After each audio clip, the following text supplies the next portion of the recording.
మిమ్మల్ని ఆ కామేశ్వరరావు గారు పంపించారా లేదా శర్మ గారు పంపించారా? మేడం, కామేశ్వరరావు గారు వేరు, శర్మ గారు వేరు కాదండి. ఆయన కామేశ్వర శర్మ గారు ఒక్కరేనండి. ఆయన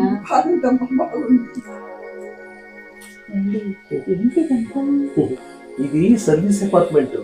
మనం పేయింగ్ గెస్ట్ గా వచ్చాం. ప్రతి దానికి రేట్ ఉంటది ఇక్కడ. ఆవిడ రేట్ చెప్పుద్ది, మనకి ఇష్టమైంది అనుకో మనం ఉంటాం, లేకపోతే ఓకేనా?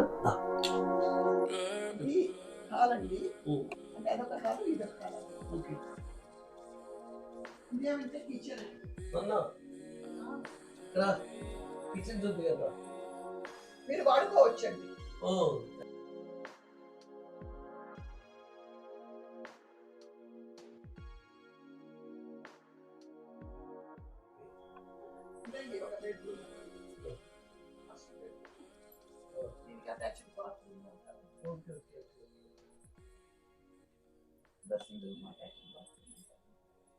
లైట్ వేస్తారండి.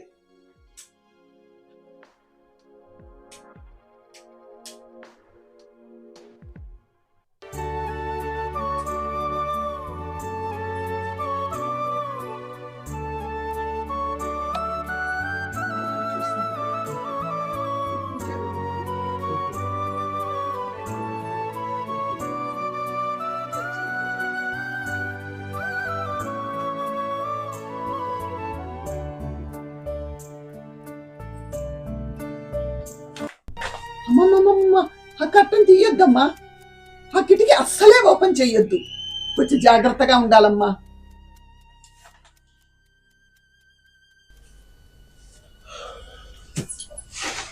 అదేంటండి, కట్టెన్ ఓపెన్ చేయదు, కిటికీ ఓపెన్ చేయదు అంటారు ఆవిడ.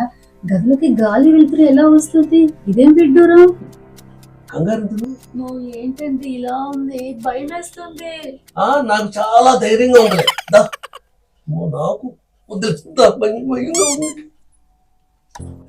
ఏంటే బాబు, ఉన్నట్టుండి కరెంటు పోతుంది, మళ్ళీ లైట్లు ఆరిపోతాయి, లైట్లు వస్తూ ఉంటాయి. అంతా అయోమయంగా ఉంది.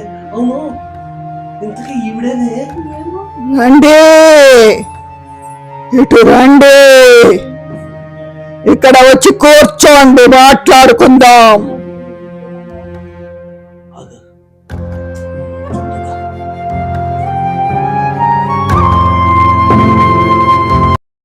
మేడం, కామేశ్వర శర్మ గారు మీకు ఆల్రెడీ అన్ని విషయాలు చెప్పుంటారు. మేము ఒక్క వారం రోజులు మాత్రమే మీ దగ్గర పేయింగ్ గెస్ట్ గా ఉంటాం. ఆ వారం రోజులు నా ఆఫీస్ ట్రైనింగ్ మీద ఇక్కడికి వచ్చామమ్మా. అది అయిపోగానే మా దారిన మేము వెళ్ళిపోతాము. ఈ ఇల్లు మా అమ్మాయి గారిదండి. వాళ్ళు కొత్త ఇల్లు కొనుక్కొని వెళ్ళిపోయారు. ఒక ఏడాది తర్వాత ఈ ఇంటిని ఫర్నిచర్తో సహా అమ్మేస్తున్నారు. మీరు ఎంచక్క శుభ్రంగా ఈ ఇల్లు ఉండే ఫర్నిచర్తో సహా హాయిగా వాడుకోవచ్చు. థ్యాంక్స్ అండి, థ్యాంక్ యూ వెరీ మచ్. మీకు మంచి నీళ్ళు తీసుకొని వస్తాను. అలాగేనండి.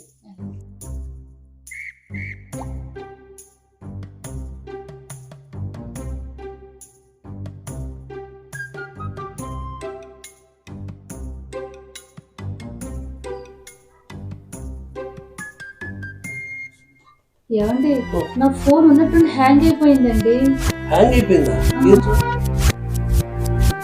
అయ్యో, కరెంట్ కూడా పోయిందండి. నువ్వు పెద్దానికి కంగారు పడిపోయి నన్ను కంగారు పెట్టకే. కరెంటు పోయిందంటే ఏదో కరెంట్ ఇష్యూ ఉన్నట్టుంది. ఈ ఫోన్ హ్యాంగ్ అయిందంటే సిగ్నల్ ఇష్యూ ఉంది. పెద్దానికి డౌట్ పడతావేంటి? ఊరుకో, ఆగు. అంతే అంటారా? అంతే అంతే, ఆగు, వస్తుంది.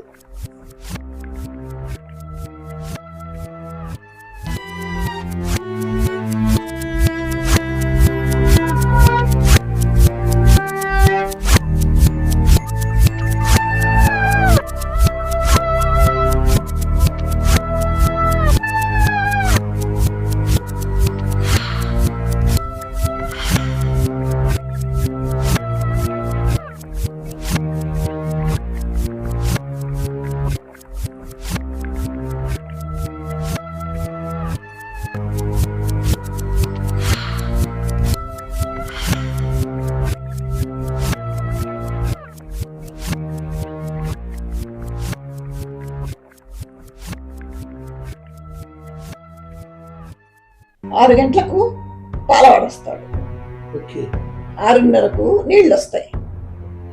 ఇక్కడ బోర్ వాటర్ ఉంది, మున్సిపల్ వాటర్ ఉంది.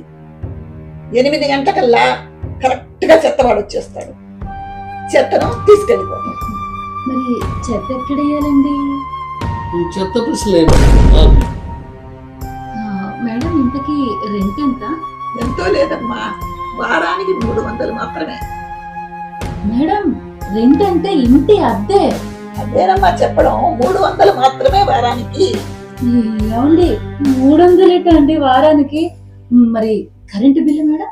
50 రూపాయలు. 50 రూపాయలట అండి. మరి నీళ్ళ ఛార్జీ 20 రూపాయలు. 20 రూపాయల 20 రూపాయలటానండి. మేడం మరి మెయింటెనెన్స్ 10 రూపాయలేనా? మెయింటెనెన్స్ 10 రూపాయలు మాత్రమేనా? 10 రూపాయలేటండి. ఓకే అండి, డన్. అమ్మా హ్యాండ్ వాష్ చేసుకోవాలి, వాష్ బేసిన్ ఎక్కడుంది? ఇదిగో అమ్మా, అలా వెళ్ళామంటే అక్కడ కార్పెట్ సోఫా కనిపిస్తున్నదా, అక్కడి నుంచి ఆ కట్టను తొలగించామంటే వాష్ బేసిన్ అక్కడే ఉంటుంది. వెళ్ళమ్మా వెళ్ళు, వెళ్ళమ్మా వెళ్ళు.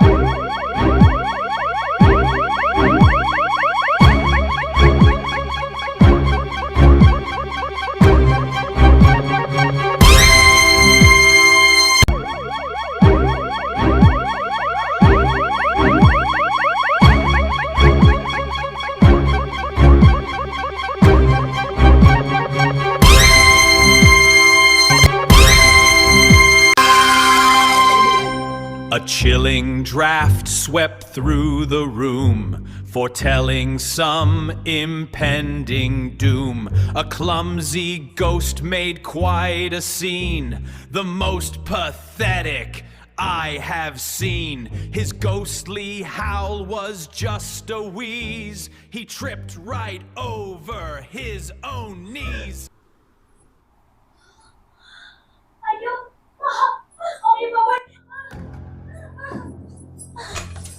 ఏమండి మేడం మేడం ఈ ఇంట్లో ఏమైనా ప్రాబ్లం ఉందా?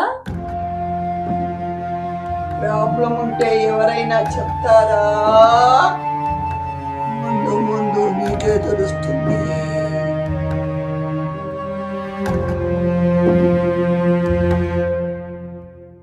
ఏమండి అర్జెంటుగా ఒకసారి రారా మీరు? ఏమైంది? ఈ ఇల్లంతా వింతగా ఉందండి.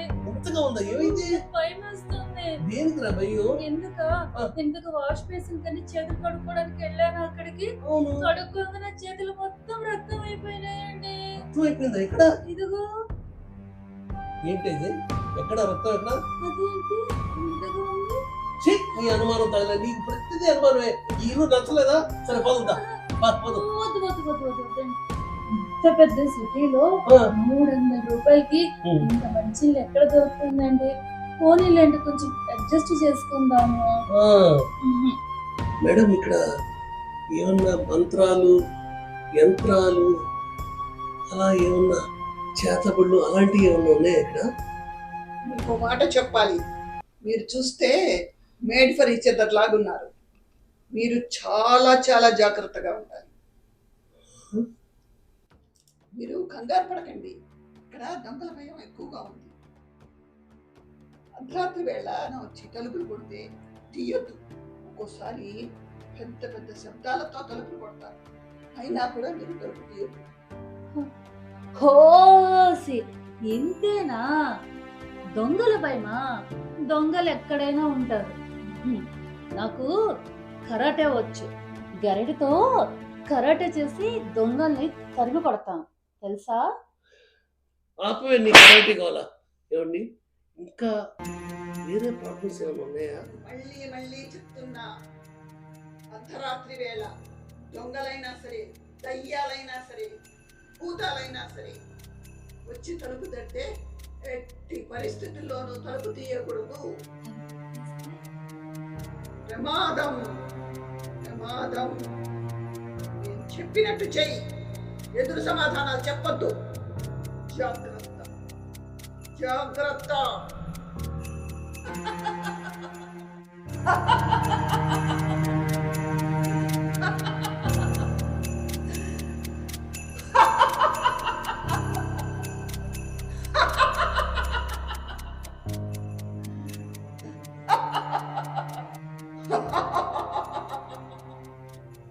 భయపడ్డారా?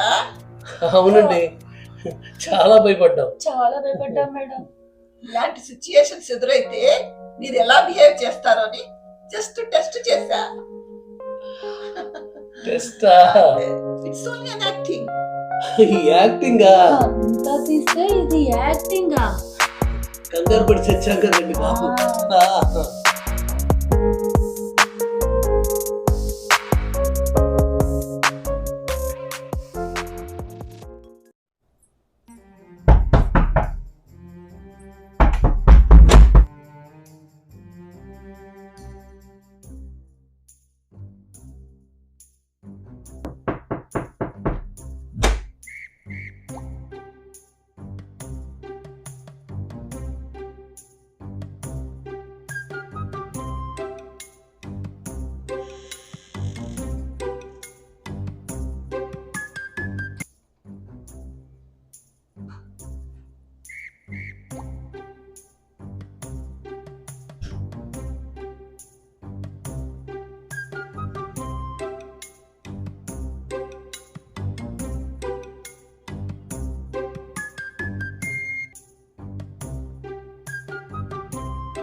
స్వర్ణ, స్వర్ణ రా. వస్తానండి. స్వర్ణ, ఏం చేస్తున్నావు నువ్వు? ఎవరో తలుపులు కొట్టారండి, తీసి చూసి వస్తున్నాను. బుర్రుందా బుర్రలేదా? ఇంటి వల్ల ఏం చెప్పింది? ఎట్టి పరిస్థితుల్లో తలుపు తీయొద్దు అని చెప్పిందా? కానీ నువ్వు తలుపు తీసావు. అదండి, మర్చిపోయాను. తలుపు తీసాను కానీ అక్కడ ఎవరో లేరండి. పిచ్చిమమ్మా, ఎవరు ఉన్నా లేకపోయినా ఆవిడ 10 సార్లు చెప్పింది ఎట్టి పరిస్థితుల్లో తలుపు తీయొద్దు తీయొద్దు అని చెప్పింది. అయినా తలుపు తీసావు. ఇప్పుడు ఏ అనర్థం జరుగుతుందో ఏంటో కర్మ. అయ్యో, మర్చిపోయానండి.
ఏంటి స్వర్ణ, ఏంటి ట్రావెల్ బ్యాగ్ ఏంటి? ఎక్కడికి వెళ్తున్నావు ఏంటి? స్వర్ణ ఎవరండి? నేను రేఖను. రేపు పొద్దున్న 4 గంటలకి ఢిల్లీ ఫ్లైట్ ఉంది. అప్పుడు దాకా నేను మీ ఇంట్లో ఉంటాను. అయితే నువ్వు నా భార్య స్వర్ణవు కదా? కాదు, రేఖను. మనుషుల పొలం మనుషులు ఈ ప్రపంచంలో 7 మంది ఉంటారు. మీ పెళ్ళప్పుడు నేను ఇక్కడ లేను, యుఎస్లో ఉన్నాను. మొన్న మధ్యనే వచ్చాను. మీ ఇల్లు చాలా బాగుంది, సోఫా బాగుంది, టీపై అంతకంటే బాగుంది. మీ బెడ్రూమ్ చాలా చాలా బాగుంది. చూడు స్వర్ణ, నీ పేరు రేఖ. రేఖ. చూడండి రేఖ గారు, మీరు వెళ్ళి ఆ బెడ్రూమ్ లో పడుకోండి. వద్దు, మీరే వెళ్ళి అక్కడ పడుకోండి, నేనే ఇక్కడ పడుకుంటా. మాది యుఎస్ టైమింగ్స్ కదా.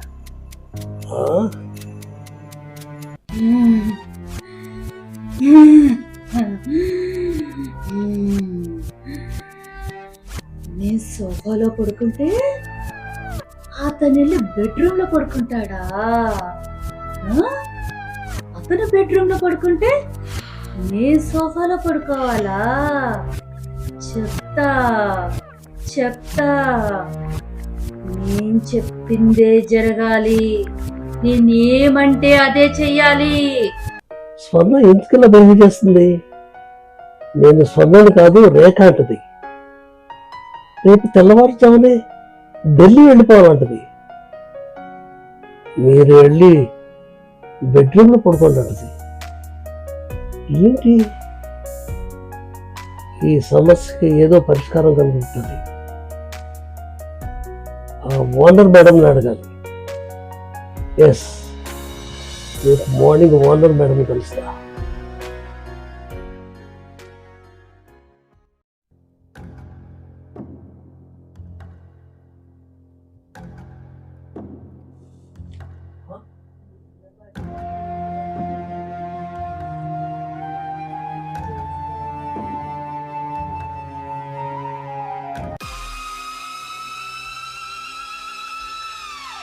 ప్రసాద్, బెడ్రూమ్లోకి వచ్చావా? నిద్రపోతున్నావా?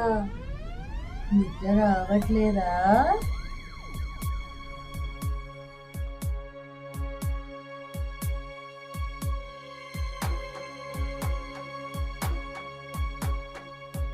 బాబు ప్రసాద్, రేపు ఢిల్లీ ఫ్లైట్ ఉంది, వస్తావా? వెళ్దాం జంటగా.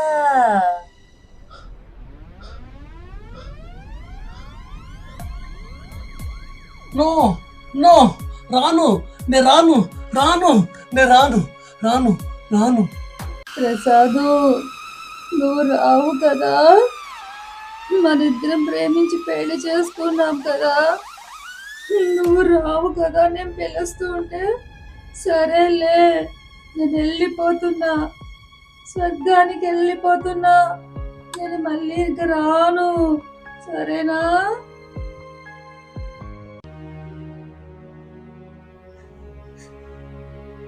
ఏమైంది స్వర్ణ, ఏమైంది?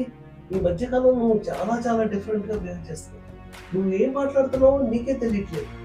ఒక విధంగా చెప్పాలంటే నువ్వు మనిషిలా లేవు. అదేనండి, నాకు అర్థం కావట్లేదు. నిన్నటిదాకా ఏమైందో ఏం జరిగిందో నాకు అసలు తెలియటం లేదు. ఇప్పుడు పర్వాలేదు. నేనైనా అవన్నీ ప్రవర్తించింది, నేనైనా అలా మాట్లాడింది, మీతో నేను ఎలాగ బిహేవ్ చేశానా? సారీ అండి, ఏమనుకోవద్దు.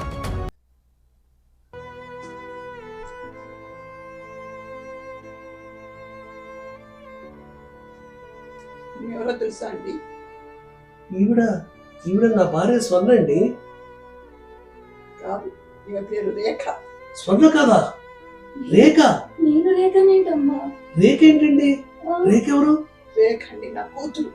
కూతురా? 2 సంవత్సరాల క్రితం ఈ ఇంట్లో చనిపోయింది. ఆవిడ ఆత్మరూపంలో ఈ ఇంట్లో తిరుగుతూ ఉంటుంది. ఆమె ఎవరికి ఏ హాని చేయదు. ఒకసారి నీ శరీరంలో ప్రవేశించిన తర్వాత తిరిగి మళ్ళా ప్రవేశించదు. నువ్వు హాయిగా సుఖంగా ఆనందంగా ఉండొచ్చు.